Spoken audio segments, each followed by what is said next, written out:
The context for all of the comments you've heard today, basically many of them, is that climate change and biodiversity loss are decimating our coastal oceans. Yes. Do we need to protect them? Absolutely. What from, I think, is the question that I'm trying to ask. I really want to support ocean protection that works.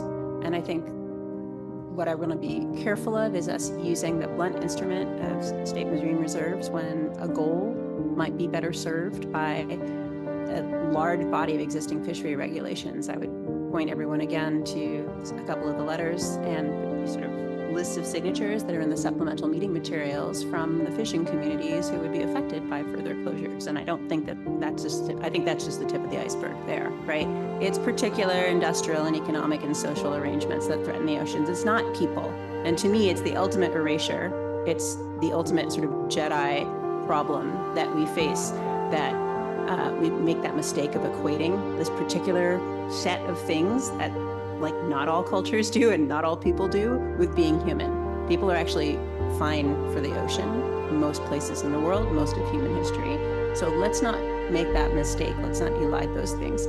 And with respect to 30 by 30, I want to make sure that we understand like what counts and what doesn't. What constitutes protection should not be all or nothing. I wanted to see specific rationale, dots connected from MPA creation or conversion from SMCA to SMR to desired outcomes.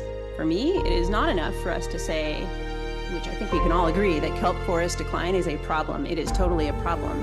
We have to be asking, what does the scientific evidence say? In this particular part of California, the MPAs would contribute to the solution.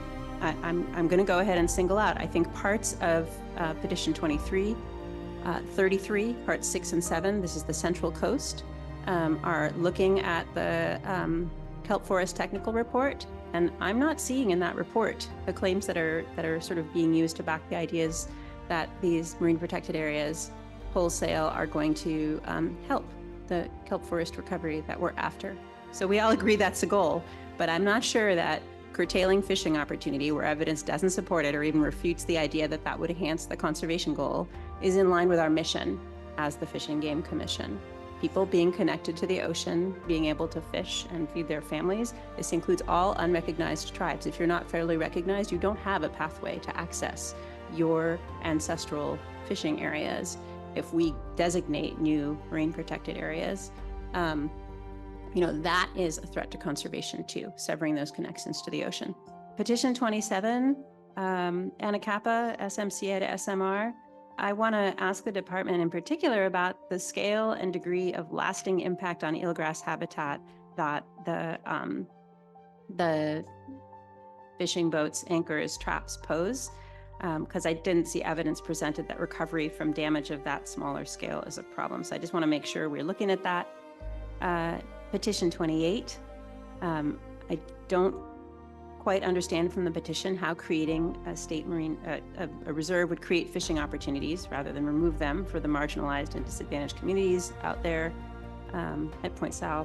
We shouldn't grant anything today. There needs to be more conversation. I do feel like there are some things that we can deny.